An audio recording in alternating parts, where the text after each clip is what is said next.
Hi guys and welcome back. For today's video, I'm going to be doing a wear test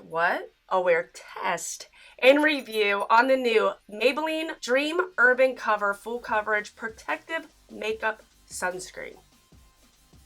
That's a long title. This foundation has an SPF of 50. It also claims to be antioxidant enriched pollution protection. I got mine in the shade 115 Ivory.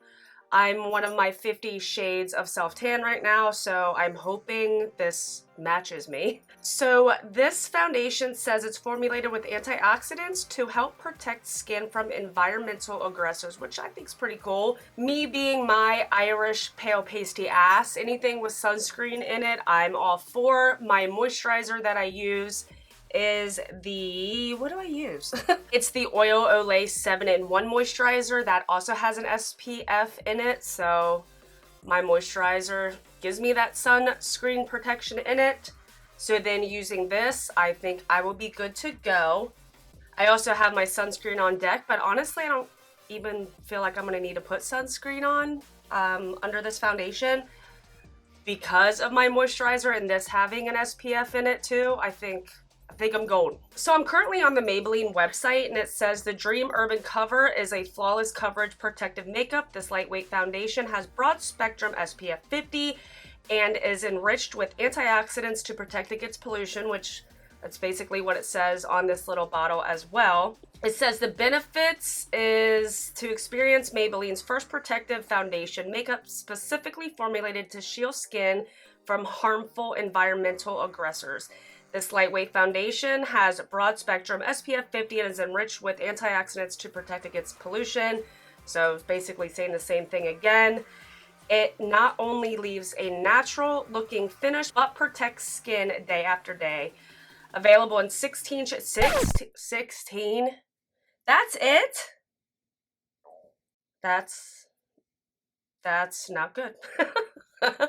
And as dermatologist tested, apply this liquid foundation to the skin and blend with fingertips, a beauty blender, a brush, you know, whatever you like. So with any normal foundation, the price varies with where you get it. Target is saying it's $10.99, Walmart $10.98, Walgreens $12.99, Rite Aid $9.09, eBay $9.39. So I would say the foundation varies between, I don't know, $10 to $13, somewhere in that range. This comes in 1 fluid ounce, which is standard for a foundation. It's this little squeezy tube, which would be nice for when you travel.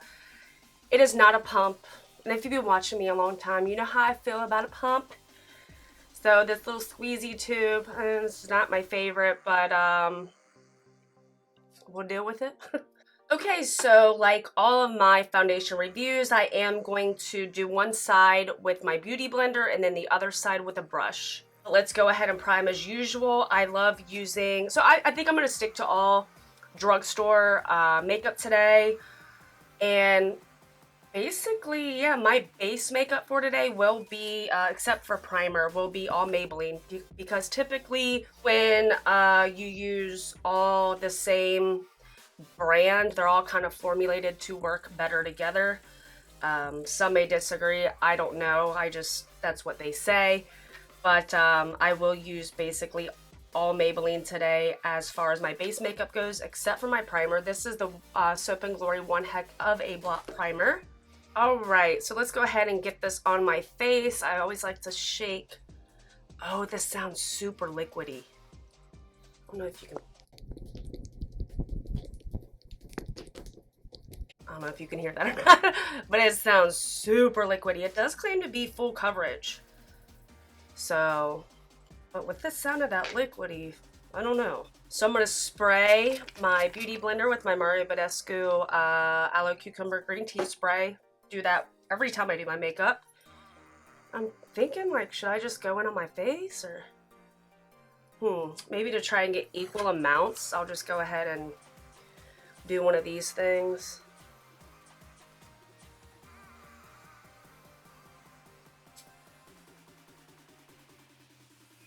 It does feel thin, but it's not like running down my face. All right, let's go ahead and blend this out.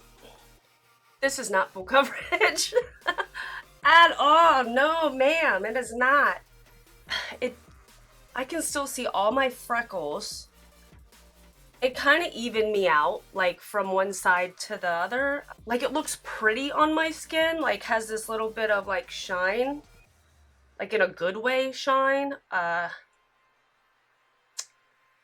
that is far from full coverage. But I wonder if they mean it's full coverage, like buildable.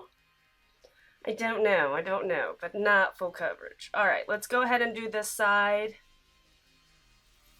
with the brush. All right, so I feel like I get like a tad more coverage with the brush, which is not surprising because clearly it's not soaking up any product. They both look the same in my opinion. I don't see any difference. I don't feel like one applied the foundation better than the other. I can still see my little breakout down here, so it didn't really fully cover my breakout. I'm gonna see if I can build this foundation up to a full coverage. I think I'm just gonna put some on here, do a little swirly do, kind of like that. And let's see if we can build this foundation up.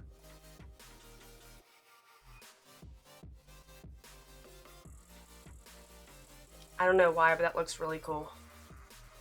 Is that like, I don't know. I'm so weird. Such a dork.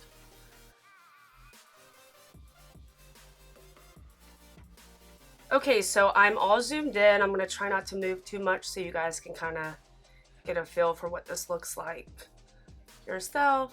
It's very shiny. Like I feel really hydrated. It's very lightweight. I don't feel like I have a lot of foundation on.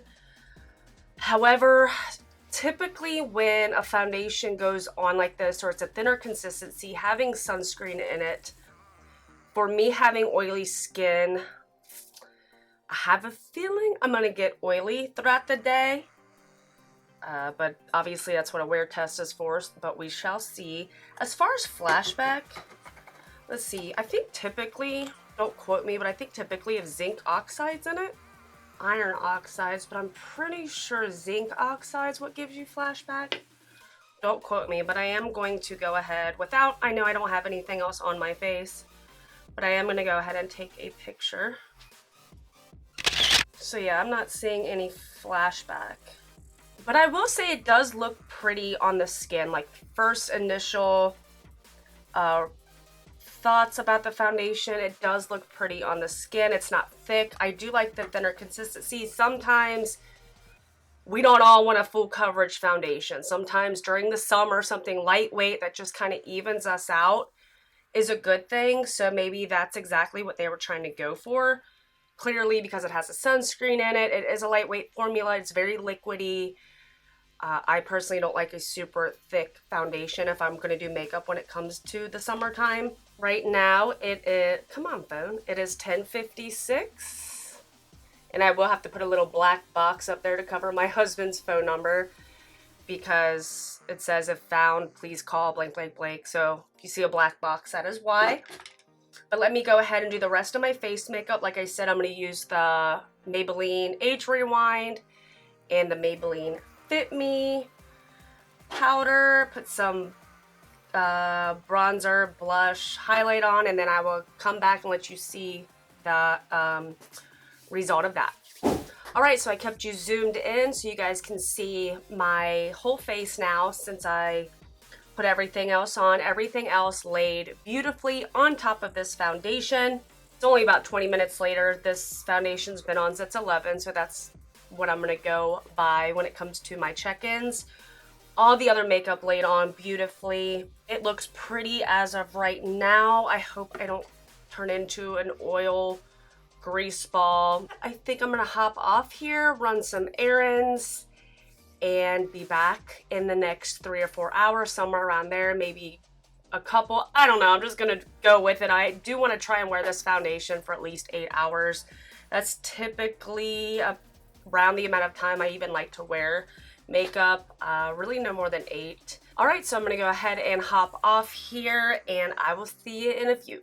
All right, you guys, so I am back and it is currently 2:25 So we are about at the 3.5 hour mark, and here's what's going on. I am starting to get oily on the sides of my nose. Actually getting oily a little bit everywhere, like in my T-zone. It's not that horribly greasy looking oily to where I feel like it doesn't look good. I need to powder, I need to blot. It's that healthy looking glow, but to me that means I will eventually need to powder, blot in order to make this stay on my face longer instead of melting off later. But at this mark, the 3.5 hour mark, if I'm already starting to get oily in my T-zone, that just means it's gonna keep getting worse the longer I wear it. I kind of had a feeling it was gonna do that anyway, just because of the consistency of it when I put it on, the sunscreen in it, and just how liquidy it was. I had a feeling it wasn't going to go well with my oily skin, but I did want to try it anyway. It's not breaking up anywhere though, which is a good sign. Like on my nose, sometimes foundations where I start to get oily this early in my day when wearing a foundation like this, it starts to break up the foundation or break up period, like in my T-zone where I'm getting oily, especially around my nose. But it has not done that at this point. I'm not saying it's not going to do that because typically it does.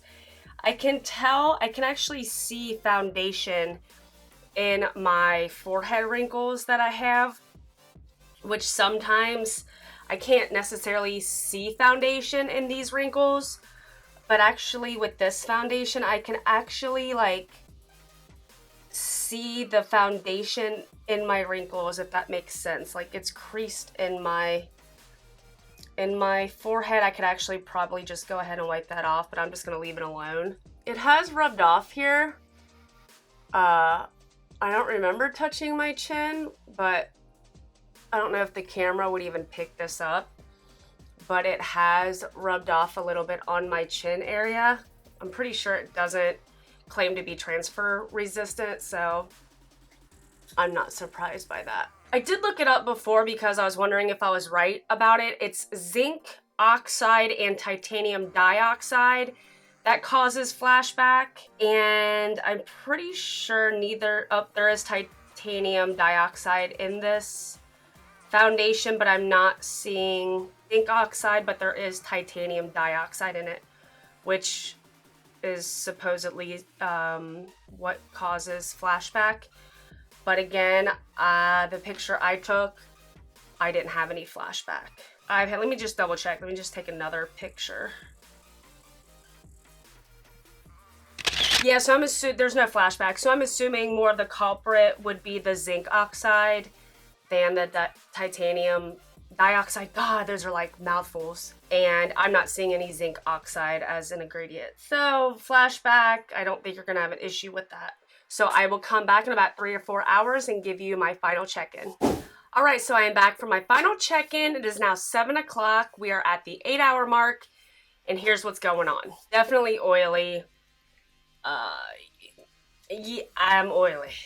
Again, I don't know if this will pick up, but I did rub my nose just because it itched and I rubbed it, and it definitely came off. So just be aware that if you wear this foundation, I'm only speaking from oily skin, with it being oily and I rubbed it, it came right off. So this foundation definitely is not transfer resistant. It is extremely oily on these sides of my nose, right here on my forehead, on my chin. Again, it like is completely rubbed off right here. I think for me, I would probably have to do my powder before foundation trick. Maybe that would help. Like put my primer on, take some translucent powder in my T-zone, and then put the foundation on. Maybe that would help. Or maybe just put powder all over the face before the foundation. If you've never seen that, I have done a video on that. It's in my sweat/heat-proof makeup routine. So maybe if I did that trick, it might help the foundation not transfer as much and stay for a longer period of time and not get as oily. I don't know, I'd have to try that out. But for this being the first time using it, I had a feeling that with the consistency of it, with it having SPF in it, that this probably would happen. And unfortunately it did happen. However, I can say I've had worse with certain foundations. With this, it's definitely oily, but not breaking up anywhere, if that makes sense. It is coming off if I touch my face, but it is not necessarily breaking up anywhere. But maybe with the SPF in it, I get what they're trying to do because it's summertime. Have a lightweight foundation that's not full coverage, even though it says it's full coverage. You can build it up to a full coverage, I suppose. And maybe that's the other thing. Maybe if I only used a little bit just to kind of even my skin tone out on my face instead of adding more and trying to build it up, maybe that would have helped this situation as well. So I don't know, maybe this is just a foundation I can maybe try to work with to try and make it work. I will try it again. I always think giving a product a first time isn't necessarily the most fair way to go about it, because I've had other foundations that I didn't like and then do other things to make it work, and sometimes I end up loving the foundation even after a first impression or first time wear test. So I think that's something I definitely will have to do with this particular foundation for sure. I think those with dry skin, you're gonna love this. This is gonna be awesome for you. For those who have oily skin like me, maybe this would be better suited for us in the winter when we're starting to get dry and our skin's not as hydrated. Maybe this will be a great winter foundation for those who have oily skin. I'm just saying. So I would definitely keep it around, and I will try it again. So I hope this helps some of you out there decide if you would like to purchase this foundation. And I think this is it for this review. I hope you liked it, and if you did, please give me a thumbs up and hit that subscribe button. I would really appreciate it, and I will see you guys on my next one. Thanks for watching.